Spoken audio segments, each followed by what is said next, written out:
قرآن نے کافر کہا ہے، ہم وہی دوہرا رہے ہیں۔ کلمہ پڑھنے والوں کو اور کس نے قتل کیا؟ کلمہ پڑھنے والے کو قتل کرنا جائز ہے؟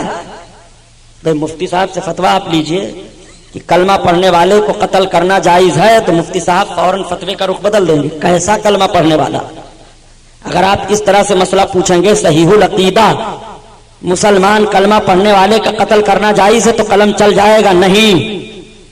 اور آپ یوں ہی پوچھ لیں گے کلمہ پڑھنے والے کا قتل جائز ہے بلا وجہ یا وجہان، تو مفتی صاحب کا قلم دوسری طرح چلے گا۔ یہ پھر پوچھنا شروع کر دیں گے آپ سے کیسا کلمہ پڑھنے والا ہے، کس صورت سے قتل کے لیے پوچھ رہے ہو، قصاص کا معاملہ ہے کہ ظلم کا معاملہ ہے کہ کیسا معاملہ ہے؟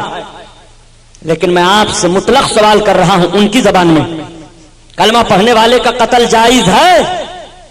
آپ کہو گے نہیں، پھر کربلا کے میدان میں معاملہ کیوں ہوا بھائی؟ حضرت امام حسین نے کیوں کلمہ پڑھنے والوں کو مارا؟ حضرت امام حسین نے کیوں کلمہ پڑھنے والوں کے خلاف تلوار اٹھائی؟ سنو، وہ کلمہ پڑھنے والے تھے، بد عمل تھے، بد عملی کی بنیاد پر ایک ناجائز قانون کو تقویت دے رہے تھے۔ امام حسین رضی اللہ تعالیٰ عنہ کی تلوار اٹھی کہ اب چاہے سر رہے نہ رہے، بد عمل لوگ بد عملی کی بنیاد پر کسی بد عمل کو تقویت دے مسلمانوں کا کہ وہ امیر ہو جائے، میں اس کو منظور نہیں کرتا ہوں۔ بد عملوں کے خلاف امام علی مقام کی تلوار چلتی رہی، اور بد عقیدوں کے خلاف امام علی مقام کے باپ حضرت علی کی تلوار چلتی رہی۔ خارجیوں کو حضرت علی نے مارا ہے، اور بد عمل یزیدیوں کو امام حسین نے مارا ہے، اور دونوں نے بتا دیا ہے کہ مومن صالح کی صلح نہ بد عمل سے ہو سکتی ہے نہ بد عقیدہ سے ہو سکتی ہے۔ اگر وہ علی کا جوہر دکھانا چاہتا ہے تو اسے خارجیوں کی طرح سے تلوار اٹھانی پڑے گی کہ جیسے خارجیوں کو علی نے مارا تھا، ایسے تمہیں اسلام کے مخالفین کے خلاف تلوار اٹھانی پڑے گی۔ اور حسینی ہونے کا دم بھرتا ہے، عملی دنیا میں آنے کے بعد امام حسین کا کردار ادا کرنا پڑے گا۔ اعلی حضرت نے کتنا اہم کام انجام دیا ہے۔ جماعت رضائے مصطفیٰ کیوں تشکیل دی گئی تھی؟ یہ لوگ تو سیاسی بنیاد پر لیڈر بن رہے تھے، کانگریس پارٹی بنا رہے تھے، فلاں پارٹی بنا رہے تھے، فلاں پارٹی بنا رہے تھے، سب ایک ہو جاؤ، انگریزوں کو بھگاؤ، چاہے اسلام کا سودا کرنا پڑے، چاہے ایمان کا سودا کرنا پڑے، چاہے یہ نعرہ لگانا پڑے کہ ہندو مسلم سکھ عیسائی سب آپس میں ہیں بھائی بھائی، چاہے جیسا نعرہ لگانا پڑے، چاہے مسجد میں ان کو لا کر کے نعرہ لگوانا پڑے، چاہے مندر میں خود جا کر کے نعرہ لگانا پڑے۔ یہ وطن کی حفاظت کر رہے تھے، امام احمد رضا قوم کی حفاظت کر رہے تھے، امام احمد رضا مذہب اسلام پر عمل کرنے والے مومنین کی حفاظت کر رہے تھے۔ جماعت رضائے مصطفیٰ بنانے کا مقصد یہ نہیں تھا کہ مجھے دلی کا لال قلعہ حاصل ہو جائے، بلکہ جماعت رضائے مصطفیٰ بنانے کا مقصد یہ تھا کہ نظام الدین محبوب الہی کی چوکھٹ پر تمہارا سر سلامت رہے، اس لیے ہم یہ جماعت بنا رہے ہیں۔ ان کے جماعت بنانے کا مقصد یہ تھا کہ دلی کے لال قلعہ پر ہمارے اقتدار کا جھنڈا لہرائے۔ اور امام احمد رضا خان جو جماعت بنا رہے تھے کہ مسلمانوں کے ایمان و عقیدے کی حفاظت ہوتی رہے، ایمان و عقیدہ محفوظ ہے تو ملک محفوظ رہے گا، وطن محفوظ رہے گا، گھر محفوظ رہے گا، اور ایمان و عقیدہ سلامت رہی ہے تو ملک کی سلامتی سے تمہارا کوئی فائدہ نہیں ہوگا۔ امام احمد رضا کی فکر یہ تھی، اس نوعیت پر اس جماعت کی تاریخ مرتب کی گئی تھی، اور ضرورت ہے ہندوستان میں اگر آبرومندانہ جیون بتانا چاہتے ہو تو اعلی حضرت عظیم البرکت کے مشن کو اپنانا پڑے گا۔ میں عرض کر رہا تھا، میری آخری بات سن لو، آقا کریم صلی اللہ تعالی علیہ وسلم کا قریبانہ حال، میرے سرکار پل صراط کے کنارے رب سلم کی دعا مانگ رہے ہیں، امتی جنت میں جا رہے ہیں۔ مسلمانوں، سرکار کا تو اتنا کرم ہوگا، اتنا کرم ہوگا، میرے آقا ڈھونڈ ڈھونڈ کر ایک ایک پاپیوں کو خاطیوں کو بخشوائیں گے، نکالیں گے، اللہ کے رسول کرم فرمائیں گے۔ جب سرکار کا یہ کرم دیکھیں گے تو کچھ پرہیزگار بول پڑیں گے، اے فلاں گناہگار ذرا سن تو، تھوڑا سا گناہ ہم کو دے دے، ہماری نیکی لے لے۔ وہ چونک پڑے گا، ارے آپ ہم سے گناہ مانگ رہے ہیں، اپنی نیکی دے رہے ہیں۔ ابھی تو کوئی کسی سے منہ ملانے کے لیے تیار نہیں تھا، اور آپ اپنی نیکی ہم کو دے کر ہمارا گناہ مانگ رہے ہیں۔ ہاں ہاں، تم تھوڑا سا گناہ مجھے دے دو، میری نیکی لے لو۔ آخر ایسا کیوں؟